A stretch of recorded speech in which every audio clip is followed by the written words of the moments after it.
जो स्टेट्स के law and order को डायरेक्टली अफेक्ट करता है। सर बाहर भी बुलडोजर चलाएंगे और सदन के अंदर भी बुलडोजर चलाएंगे। सर ऐसा नहीं होता है कि ये ताकत की बुलंदी भी पल भर का तमाशा है, जिस डाल पे बैठे हैं वो टूट भी सकती है। सर इस सदन का कैमरा, बहुत मेरे साथी बोल रहे थे कि कैमरा भी ये सब देख देख के कॉम्प्रोमाइज हो गया। बोलते हमें दिखाता आप लोगों को है। जब हमारी बातें खलने लगे तो माइक ऑटोमेटिकली ऑफ हो जाती है। सर ये पता है सबको। देश सच में देख रहा है कि कैसे ऑपोजिशन आ भी करती है तो हो जाती है बदनाम, और वो कत्ल भी करते हैं तो चर्चा नहीं होता।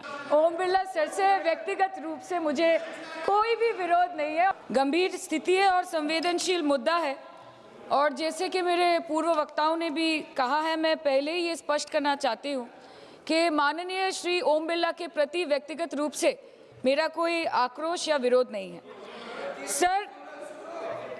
Sir there is nothing driven out of personal grievances, but it's certainly our expectations of the honorable chair and the values and principles of fairness and impartiality with which is integral to the functioning of the chair. Sir काफी चर्चा, देखिए opposition का ही एक माननीय सदस्य बोल रही है, आप सब लोग अपना विषय बुलाते चला गए। Please be seated, all the members request, please be seated, please be seated. क्या कर रहे हैं आप? एक महिला सांसद बोल रहे हैं। टाइम मत काटिएगा प्लीज मेरा। हाँ नहीं, टाइम नहीं, आप बोलो, बोलिए। आपका सहयोगी को बोलिए बैठने के लिए। सर हमारा तो अकेला चलो है, तो अकेला चलो है। अच्छा, ये भी ठीक है। अध्यक्ष महोदय धन्यवाद, आपने मुझे बोलने का मौका दिया। और बहुत गंभीर स्थिति है, संवेदनशील मुद्दा है, और जैसे कि पिछले प्रवक्ताओं ने भी बोला है, मैं पहले से ये स्पष्ट करना चाहती हूँ कि व्यक्तिगत तौर से श्री ओम बिरला जी के प्रति मेरा कोई आक्रोश या कोई विरोध नहीं है। Sir there is nothing which is driven out of personal grievance, but it's certainly our expectations of the honourable chair and the values and principles of fairness and impartiality with which it should be integral to its functioning. Sir, काफी चर्चा already हो चुकी है, so now let us cut the long story short and come straight to the point. The problem, Speaker sir, is that there is hardly any democracy left in this country, be it social, be it religious, be it electoral, be it political, or be it parliamentary. Or should I say that it is practiced only when it is most convenient to the ruling party. Sir 2014 के पहले सदन कैसे चलता था उस पर मुझे ज़्यादा ज्ञान नहीं है, क्योंकि मैं तब वहाँ थी नहीं। But in the past 2 years, I have seen ideologies being sidelined, opinions being crushed, and voices of the opposition being throttled in broad daylight in this country and within the four walls of this August House. हम दूसरों के हक के लिए क्या लड़े sir, जबकि विपक्ष के सांसदों को खुद अपने हक के लिए सदन में लड़ना पड़ रहा है। पिछले 7 सालों से आपने डेप्यूटी स्पीकर का पोस्ट खाली रखा, क्यों? क्योंकि आप नहीं चाहते कि इस तरफ से कोई उठकर उस चेयर में बैठे। So there is no scope for a healthy discussion और अ डिबेट। एक साल में कितनी बार ये संसद मिलती है? The number of sittings have been reduced drastically.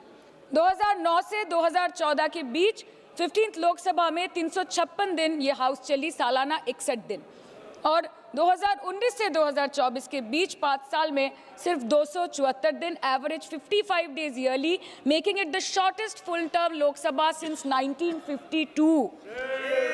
2025 के मॉनसून सत्र में निर्धारित 120 घंटों में सिर्फ 37 घंटे लोकसभा और सिर्फ 41 घंटे राज्यसभा की कार्रवाई चली। 2025 में टीएमसी के राज्यसभा के माननीय सांसद श्री डेरेक ओब्रायन जी ने प्राइवेट मेंबर्स बिल के माध्यम से ये प्रपोज किया कि एटलीस्ट सालाना 100 दिन ये सदन बैठे। सर ये सिर्फ विपक्ष का, हमारा प्रेरोगेटिव नहीं हो सकता, ये ट्रेजरी बेंच का भी प्रेरोगेटिव होना चाहिए और इस माननीय चेयर का भी प्रेरोगेटिव होना चाहिए। सर पार्लियामेंट चलाने में हर मिनट 2.5 लाख रुपए खर्च होते हैं, हर मिनट 2.5 लाख रुपए खर्च होते हैं।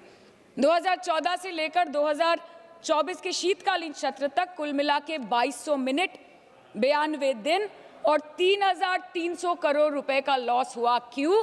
क्योंकि आप नहीं चाहते थे कि महत्वपूर्ण विषयों पर चर्चा हो। अध्यक्ष जी, ये चेयर का काम है निश्चित करना कि ये सदन चले, ये विपक्ष का काम है सवाल उठाना, और ये सत्ता पक्ष का काम है कि वो हर सवाल का जवाब हर उस इंसान को दे जिसके टैक्स के पैसे से ये सदन चलता है। परंतु ये बोलते हुए मुझे खेद है कि सरकार ने इस देश के पॉलिसी मेकिंग प्लेटफॉर्म को अपना एडवर्टाइजमेंट पोर्टल बना दिया है। And they are manipulating this honorable chair to silence the opposition and this august house to blow their own whistle, and they are trying to murder parliamentary democracy by rendering institutions toothless. Sir, CAG reports बनना बंद हो गई है. The number of CAG reports tabled in Parliament has reduced from 53 in 2015 to merely 18 reports in 2023. Public Accounts Committee का काम क्या है sir? अगर रिपोर्ट्स ही नहीं बनेंगी, टेबल्ड ही नहीं होगी, तो पब्लिक अकाउंट्स कमेटी में जाएंगे कैसे, स्क्रूटिनी भी कैसे होगी? How will the parliament and the people of this country know about the irregularities, the wasteful spendings, inefficient contract management and substandard project implementation taking place in this country every day in each department? You have completely eliminated the concept of transparency and accountability. The BJP government merged the 92-year-old independent railway budget with the union budget 2017. जब हमारी honourable CM माननीय ममता बनर्जी यहाँ की railway minister थी, तो तब पूरे देश के लोगों को अवगत करती थी कि रेलवे के क्षेत्र में इस देश के किस कोने में क्या काम हो रहा है, चाहे वो स्टेशन हो नए नए या नए रेल हो या फिर नए कितने सारे इंजन्स बने, कितने सारे रेलवे की गिनती बढ़ गई कोचेस की, सबको पता चलता था। और आज यूनियन बजट में रेलवे जैसे एक इम्पॉर्टेंट कमोडिटी जिसके साथ देश के 20 से 30 करोड़ लोग ऑन अ डेली बेसिस जुड़े हुए हैं, उसका शब्द, उसका नाम तक लिया नहीं जाता। आप ओवरनाइट रात के 12 बजे 1 बजे बिल्स लेकर आते हैं, और सामान्य बिल्स नहीं सर, बिल्स जो लोगों का वर्तमान और उनके भविष्य के साथ डायरेक्टली जुड़े हुए हैं। फार्म लॉज, वक़्फ़, BNS, the Constitution 13th Amendment Bill 2025, which says removal of ministers on detention, changing Manrega to VBG Ramji, and you expect us to read, research, review and rise to speak on it within 12 hours of it being brought? Sir, these bills, these legislations require attention to detail. They need to be thoroughly researched. Sir, हम करें भी तो करें क्या, जाए भी तो जाए कहाँ? आधे से ज़्यादा बिल तो इस सदन में बिना चर्चे के पास हो जाता है। Sir, over the last 10 years, more than 67% of the budget has been guillotined. Between 2019 and 23, about 18% of the union budget was voted out on without discussion. In 2023, the entire union budget, and in 24-25, 89% of the budget was passed without discussion.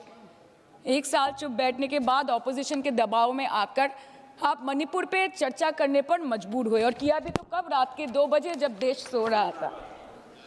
आप चाहते हैं कि हम ये सब देखें और इस सदन में चुप रहे। बंगाल के हक का 2 लाख करोड़ बाकी है। हर दिन कोई नया कमीशन, कोई नई एजेंसी आ जाती है राज्य सरकार और रूलिंग पार्टी को डिस्टर्ब करने। इलेक्शन कमीशन के बलबूते पर लाखों करोड़ों वोटरों का नाम काट रहे हैं आप, और आप बोलते हैं कि हम इस सदन में आवाज़ ना उठाएं, इसका विरोध ना करें। आज SIR के चलते पूरे देश में 150 से ऊपर लोगों की मौत हो गई। BLOs ने आत्महत्या कर ली। आम आदमी को चिंता से, डर से दिल का दौरा आ गया। 105 साल की बूढ़ी माई से लेकर व्हीलचेयर पे बैठा एक विकलांग भाई तक, गर्भवती महिलाओं को हियरिंग के लाइन पे घंटों दर घंटे आपने खड़ा करके रखा। मतदाताओं के पहचान को, इस देश के मतदाताओं के पहचान को, 100 साल से इस देश को अपना घर, इस धरती को अपनी माँ समझने वाले हर धर्म, हर समुदाय के लोगों के आत्मसम्मान को दिन दहाड़े अपने पैरों तले कुचलने का काम किया है आपने, और आप कहते हैं कि हम विरोध ना करें और हम चुप बैठे। सर, बाहर विरोध करते हैं तो FIR होगा, ED CBI होगी, कार्रवाई होगी, और सदन के अंदर प्रोटेस्ट करें तो सस्पेंड कर देंगे। सर, हमारे साथी आज भी मकर द्वार पे बैठे हैं बाहर सस्पेंड होके। 2023 के विंटर सेशन में 141 ऑपोजिशन MPs को एक साथ सस्पेंड कर दिया गया था, और करने के बाद भारतीय न्याय संहिता लेकर आए एक नया क्रिमिनल लॉ जो पूरे देश के क्रिमिनल कोड के प्रोसीजर को बदल देता है, जो स्टेट्स के लॉ एंड ऑर्डर को डायरेक्टली अफेक्ट करता है। सर, बाहर भी बुलडोजर चलाएंगे और सदन के अंदर भी बुलडोजर चलाएंगे। सर, ऐसा नहीं होता है। ये ताकत की बुलंदी भी पल भर का तमाशा है सर, कि ये ताकत की बुलंदी भी पल भर का तमाशा है। जिस डाल पे बैठे हैं वो टूट भी सकती है, जिस डाल पे बैठे हैं वो टूट भी सकती है। इसलिए ख्वाब जरूर देखिए, लेकिन ख्वाबों में घर बना के रहने की गलती मत कीजिएगा। सर आज 303 से आज 303 से ज्यादा एमपी आपके हैं, 2000 से ऊपर एमएलए आपके हैं, 21 राज्य आपका है। हर डिबेट, हर डिस्कशन, हर बिल पे बोलने के लिए 70% वक्त आपको मिलता है। मीडिया आपका, सब उनका है।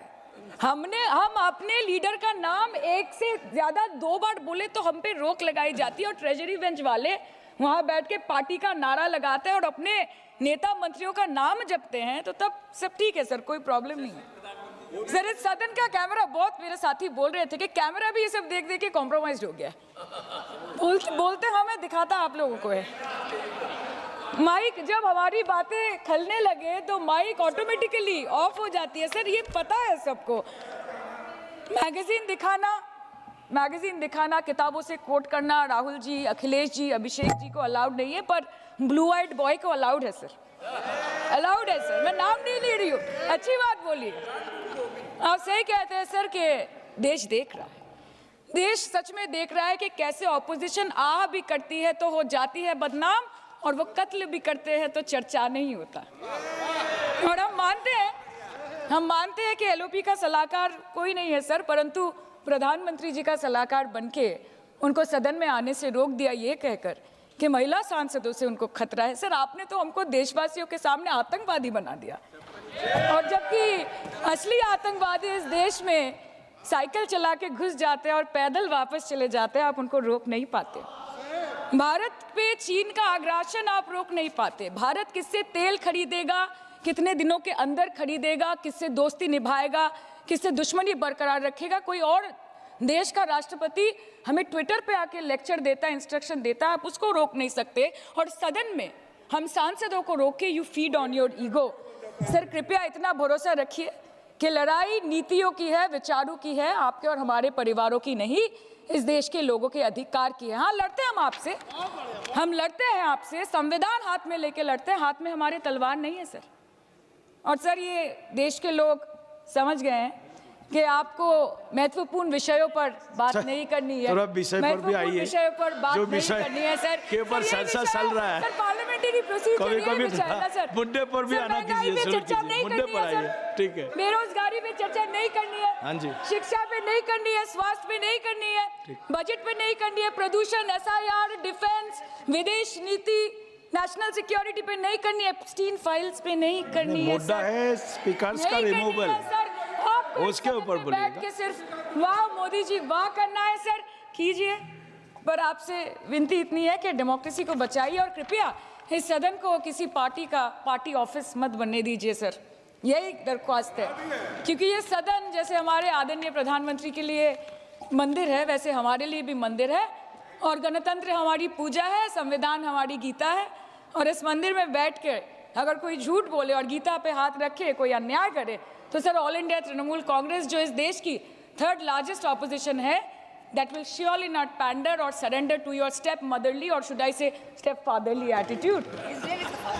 अंत में अध्यक्ष महोदय मैं पुनः ये कहना चाहती हूँ कि ओम बिरला सर से व्यक्तिगत रूप से मुझे कोई भी विरोध नहीं है, और मुझे ये बुरा लग रहा है कहते हुए कि मैं पहली बार की सांसद हूँ और मेरे पहले टर्म में उनके विरोध में मुझे ये अविश्वास और अनास्था प्रस्ताव लाना पड़ रहा है। मैं चाहती हूँ कि उनकी चेहरे की हंसी सदैव बरकरार रहे, और इसी संदर्भ में मैं एक शेर कह के अपनी बात खत्म करना चाहती हूँ कि तू लाख बेवफा है मगर सर उठा के चल, कि तू लाख बेवफा है मगर सर उठा के चल, दिल रो पड़ेगा तुझे पशेमान देखकर। Thank you so much. Thank you.